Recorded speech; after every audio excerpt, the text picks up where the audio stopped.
Välkommen alle sammen! Meditation in the Viking Age. In this video we're going over any parallels of that in the Norse sources. I've been off YouTube for a little while, a little inactive, but coming back with a very special announcement, what I've been working on. Guys, I can show you the sources and what we know about the Old Norse and Germanic religion, and the beliefs of the Viking Age. I can teach you all those things on the academic side. That's all super important.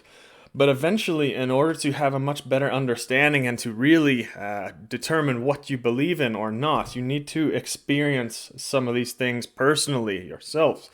I can't bring you all to traditional ceremonies or bluts or rituals yet. I'm working on that, but it'll be a couple years before I'm able to do something like that. But for now, the best thing that I can do to help people on their spiritual journey is guided meditations. And this is exactly what I have just launched now on my music channel.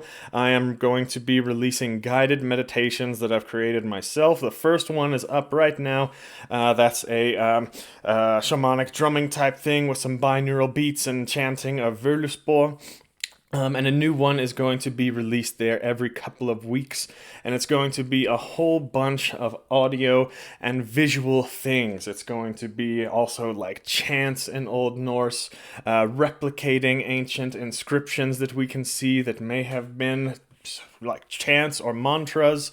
It's going to be ancient instruments, rattles, or maybe other sounds that you could have heard in nature at the time, shamanic drumming at the exact right tempo that has been proven to lead to trance states, and even different frequencies that have been scientifically shown to benefit certain ways in meditation, and even binaural beats, which you've all heard of. I'm incorporating all of that into these videos, these guided meditation videos. So check it out. I've spent years researching both the scientific aspect of this and the spiritual and the historical parts of it. And this type of guided meditation that I'm going to be creating here is unparalleled on the internet as far as at least European spirituality goes. So I'm really proud of the stuff I'm going to be creating and helping people on their spiritual journey. So I released a full video. Link will be below, and a full study, by the way, and link to some of those researches is in a Patreon video that I did. I made that video free just yesterday, so that's open to the public. That's the only non-private one I have there, so you can all check it out. It's so important. I hope you all do, and I hope you all go check out my other channel with the guided meditations too. So links will all be below to that. But on to the Norse sources about meditation.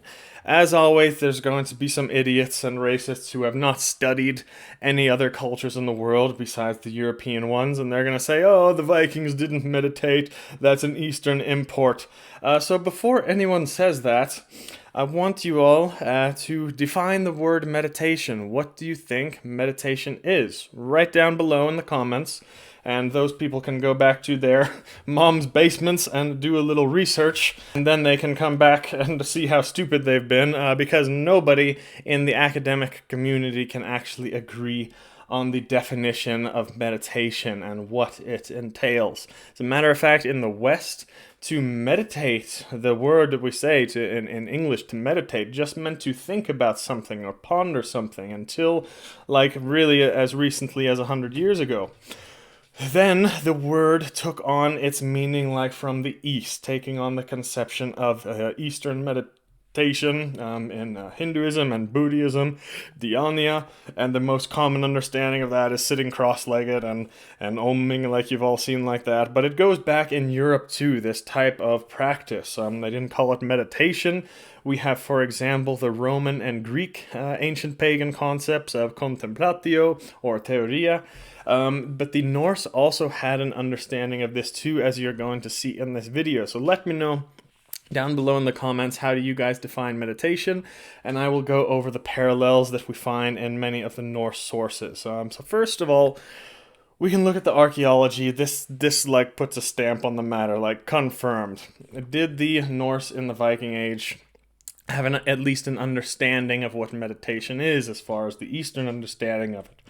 4 words: the Buddha bucket, and the Ringlinge statuette. Archaeological finds from the Viking Age. The bucket was found in the Oseberg ship in Tønsberg in Norway, depicting Buddha in the meditative stance. And the Ringlinge statuette found in Sweden, which is believed to be the god Freyr in the exact same posture common in Eastern meditation. If you want to, some people even include the Gundestrup cauldron in there as well. So we can say at the very, very least, some people in Scandinavia during the Viking Age had contact with Asia, close enough that they had an understanding of Eastern meditation, at least to some degree. So that's final. They at least we can say in the Viking Age they had some understanding of meditation the traditional Eastern way. But we had our own native Norse understanding of meditation too. The most similar one would be Utiseta. Most of you have heard of this already. I won't spend too much time on it. I've done plenty of other videos on Utiseta. But essentially what it is sitting out. That's exactly what it means, translated. Where one would go out at night, sit at a burial mound, which was most commonly done in order to wake the dead, but it was also done sitting out at crossroads in the night.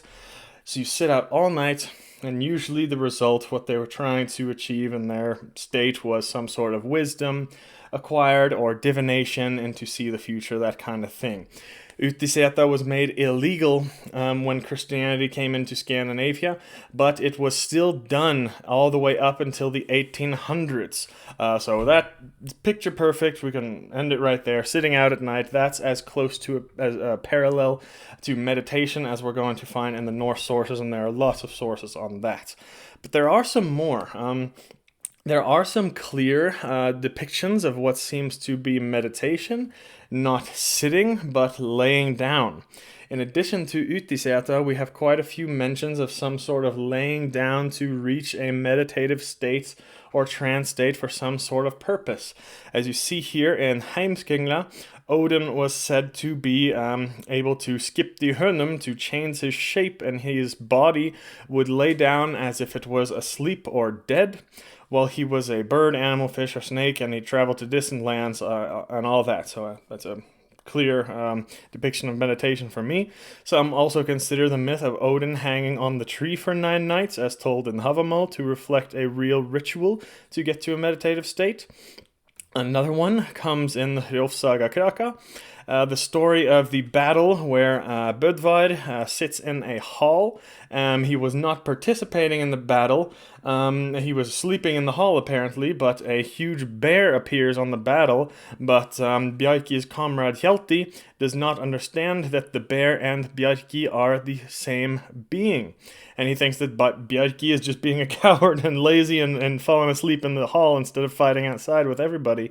And he wakes him up, and as a result, the bear immediately disappears and the battle is lost. So there we have another example of kind of shape-shifting, a man laying down in a meditative, sleep or dead-like state, and being able to control the body of a bear. Those are two that clearly reflect a laying down meditative state like that. Shape-shifting, Hameramber, skip the hönum, that's what it was called in Old Norse. There are many more examples of that in other sagas, and even much later on folk tales about specifically Finns being very good at this, where they lay down as if asleep or dead, and they would be able to send their hugr, an aspect of their soul, out of their body and to take the shape of an animal. One really cool example also comes in Historia Norvegia. Here, a meeting of Christian traders visiting the local pagan Finns. The hostess falls on the ground unconscious, seemingly dead. The locals are not surprised about that, and they call for a magician to help. And the magician works himself up into an ecstatic frenzy, and he also falls to the ground, seemingly dead.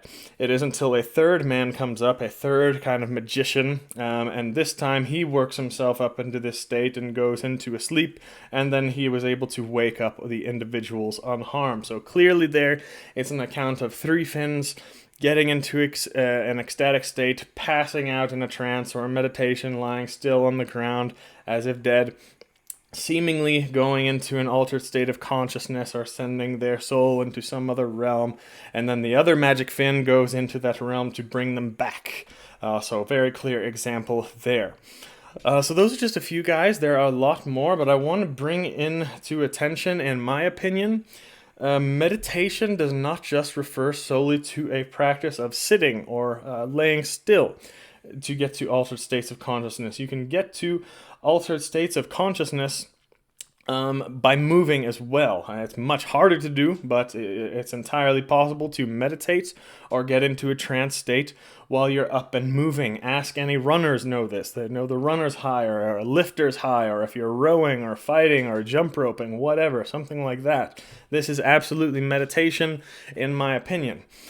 In the Viking Age, like all other places in the world, they believed that you could get into a trance state while you were moving too. The berserker state is a perfect example of this. There are dozens of attestations, and maybe not dozens, but definitely close to 10 or more. There are many attestations of Vikings working themselves up into this berserker state, this trance, getting in a wild frenzy. Egil's saga has a couple mentions of this state. That's my favorite saga, by the way. Another one comes in Heimskringla, and here about the berserker rage, berserkerganger. Another one, a very cool one, comes in Gesta Danorum, and that's a clear attestation of a man being totally fine and normal and sober and working himself up into this frenzied trance in the Hall of the King. So these trance states were mainly for berserkers, but they weren't just for berserkers. Seidr, mentioned many times in the sagas, is generally interpreted as the practitioner of that, usually a woman, but it could be a man too. They work themselves up into some sort of shamanic trance.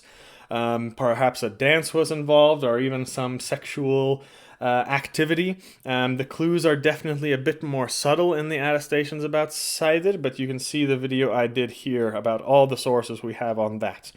A final really cool one about this ecstatic trance comes in Ibn Fadlan's work, which is accounting the funeral of a Rus Viking chieftain in the east of Europe.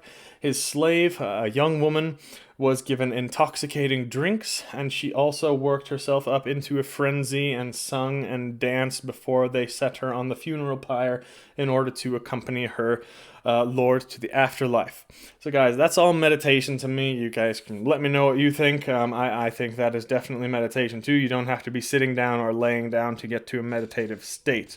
You do have to go to the same process though of turning your mind off, turning your thoughts off in order to perceive and achieve things that you regularly would not do in this normal everyday consciousness. Final topic, I wanted to include this one because I have some friends that would be disappointed if I didn't mention this, Rune Yoga, or otherwise known as Rune Gymnastic. So this is for sure a type of meditation focusing on these states, these meditative states, while forming our bodies into the positions of the runic symbols. Of course, this was founded by a German, Friedrich Marby, in the early 1900s, okay? And it has been practiced all the way up until today by a lot of modern Norse and Germanic pagans as a form of meditation in these runic poses, but it's a modern thing. But as my friend Dr. Scott Shell mentioned on the podcast we did a little over a year ago together, a couple of these rune yoga positions are very convincingly depicted on the Gallehus horns, which is an archaeological find going back to the 5th century. And I think there are plenty of other archaeological finds depicting this loosely as well. So I believe that humans did in fact do this rune yoga and do meditative states in these poses of runes in order to achieve that consciousness. And many others believe that as well. And we've had some pretty powerful experiences trying this type of meditation out, so it is not to be sneezed at. So but that's all for today. Hope you enjoyed. Like I said, check out the Patreon video with the links and science as how to sounds can affect meditative states, and also check out my second channel about with the guided meditations. But that's all for today. Vi ses nästa gång.